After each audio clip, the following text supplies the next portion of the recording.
In this module, we will continue our study of functions. We are specifically going to talk about a few basic operations that can be performed on functions. The first four of them, sum, difference, product, and quotient, are quite simple, as you will see. Composition and inverse are slightly more complicated, but hopefully they will be obvious to you by the time you finish this module. So we are interested in two generic functions, f and g, that take you from some domain D to some range R. The most important thing to keep in mind here is that the domain must be the same for these two functions, and the range must be the same as well for these two functions. I'm not saying the domain should be the same as the range, but the domain for both of them should be same, the range for both of them should be same. So you cannot add or subtract two functions if they're acting on different domains. Normally, we will just work with functions on the real valued domain, going back to real valued domain, so you won't have to worry about this. But in general, this might be something that you might see sooner or later, that someone is adding two functions on different domains, and that's an operation that's not allowed. So given this, f plus g, the sum of two functions, is also a function that takes you from the domain D to R, and it is defined as f plus g of x is equal to f of x plus g of x. This is the sum of two functions. The difference of two functions is defined as f minus g, which is also a function that takes you from D to R, and what it does is to look at f of x and subtracts g of x from it. These two are easy. Product is also easy, similar way. Product of two function f multiplied by g takes you from D to R, and f multiplied by g acting on some value x in the domain D is given by f of x multiplied by g of x. The one where it starts to get slightly tricky, so we are about to enter tricky land. So hope you have your coffee and you're awake, or tea, or whatever Red Bull beverage of choice. So quotient of two functions, f by g, from D, it will take you from D to R, and when it exists, f by g can be written as a vertical line or a horizontal line. When it exists, just to be consistent, let's use a horizontal line over here.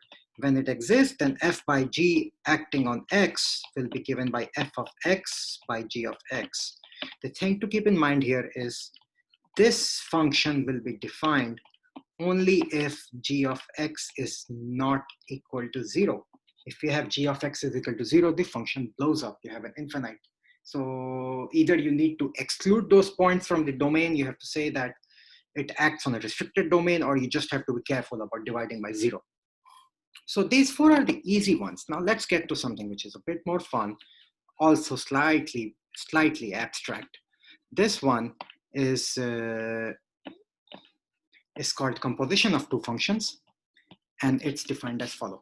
So the idea is that, again, we have f and g, which are two functions, and we want to take, so let me write the title here. We are talking about composition of functions. We want to take the output of a function g. Fn is my shortcut for function because I will be writing it many, many times. We take the output of a function g and use it as input for some function f. So what does this mean? So let's take an example. That is what will make it very, very clear. And this is denoted as f of g of x. It is also written as f small circle g. Looks like a fog, but it is not called a fog. It is called a f of g.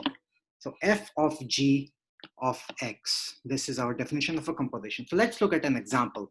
Let's say we have g of x is equal to x squared. And again, we are just going to work with real valued functions. As you can imagine, if the output of g takes you to a domain which is not the same, output of g has a range which is not the same as the domain of f, then you will be in trouble. But since we are just thinking only about real valued functions, all domains, all ranges are real valued. So life is simple. So let's say g of x is equal to x squared and f of x is equal to x minus 7. So our task here is to calculate the value of f of g at 2. How do we do that? First, and again, we will have lots of exercises that you should have access to as PDF files related to these modules, that where you can go and solve a variety of problems to gain confidence. So how do we do this? So we will first replace x in the formula for f of x by the expression given for g of x. So f of x is x minus 7, but we are talking about f of g of x. So just take this x and replace it by g of x. So that is g of x minus 7. What is g of x? G of x is x squared. So f of g of x is x squared minus 7. So now we can calculate f of g at x is equal to 2. That will be 2 squared minus 7 is equal to minus 3. That's our simplest example of composition of two functions. And so this, you can look at yet another example. So example 1, let's look at another example where f of x is equal to 2x plus 3, g of x is equal to x squared. Then you can see in this case that f of g of x is going to be 2. Instead of x over here, we just put value x squared, so it becomes 2x squared plus 3. And it's not just f of g, we could also calculate g of f. G of f of x would be given by, instead of this x squared over here, we have to do f of x whole square, right? And what is f of x? That is 2x plus 3. So 2x plus 3 whole square. So that's a very brief intro to composition. Now this immediately raises a question. Is given so a question that immediately comes up is that given a function f that goes from real valued numbers to real valued numbers, it could be some other domain or range also, but let's not get into that discussion. We will just focus on real valued numbers. Given a function f that takes you from the real valued numbers to real valued numbers, is there a function g such that f of g of x is always equal to x? If such a function existed, it would be called the inverse of a function.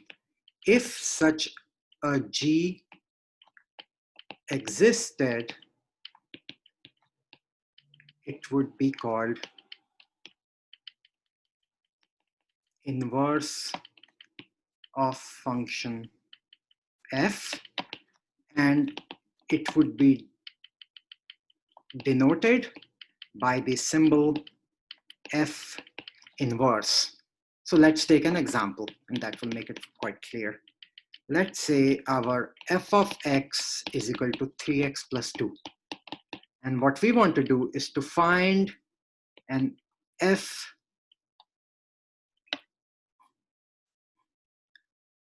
and we want to find f inverse of x, so that, and we can talk about left-handed inverses, we could talk about right-handed inverses. We are going to assume they are the same, although this is something I'm sure sooner or later in one of the modules we will see examples where this is not guaranteed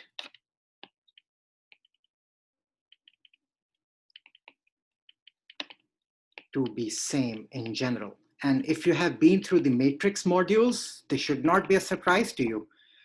I will, let's see if I can try to draw a light bulb. Okay, this is my example of a light bulb. Sorry, it's quite hopeless. Recall matrices where A inverse B is, in general, AB is not the same as BA, right? So here, in a sense, this is not multiplication, but it is like a multiplication type operation. So this, just like in matrices, you have these funky things where relations do not commute. Similarly here as well, it's not possible that in general they commute, but for this example, as you will see, it is the case. So for this one, I want you to plug in the value of f inverse of x equal to x minus 2 by 3. And then you can see that f of f inverse of x is equal to f of x minus 2 by 3, right? And what is f of x minus 2 by 3? That is 3 multiplied by x minus 2 by 3 plus 2 is equal to x minus 2 plus 2 is equal to x. So it works for this one on the right side. Let's see if it works for the left side. Let's see if we have commutative symmetry in this one. So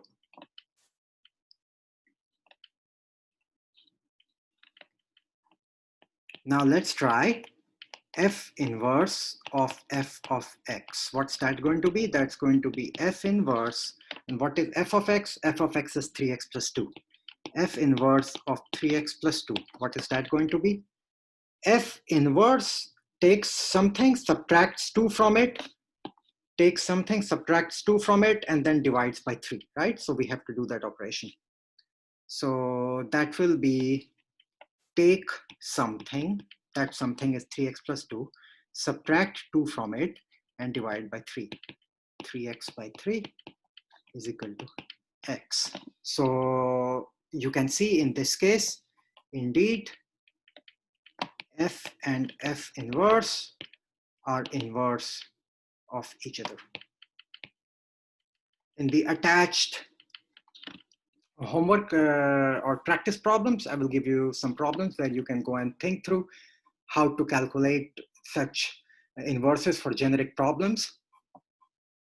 So in this last example, we knew the value for f inverse, and I just plugged it in and showed you that indeed they are inverse of each other. But how do we find f inverse in a general case? How do we do that? That's a bit harder. I will show you how it works for simple functions. It's not guaranteed that you will be able to do it for generic functions. In the homework problems, I have created problems where you can do it. There will probably be one problem where it won't work, and I want you to get a feel for why it does not work. And then we will have a discussion on why it did not work. It will be included in the associated homeworks. But let's try to find f inverse for a problem where we don't know what it is a priori. So in this case, let's say we have f of x is equal to 3x minus 2, and we want to find the f inverse. So this is very similar to the example we did, but we have just replaced the plus with a minus. So to simplify things, let's call f of x as y, just to make life simpler and write less number of things. So let's say y is equal to 3x minus 2. Now replace all x's with y and all y's with x. Once you do that, what do you get? You get x is equal to 3y minus 2. So this is the key step. You replace all x's with y and all y's with x. Now solve for y. What will that be? 3y is equal to x plus 2, or y is equal to x by 3 plus 2 by 3. And finally, therefore, f inverse of x, this is our f inverse of x which we sought, is going to be x by 3 plus 2 by 3. And you can go and plug it in this formula and see that it is indeed the inverse.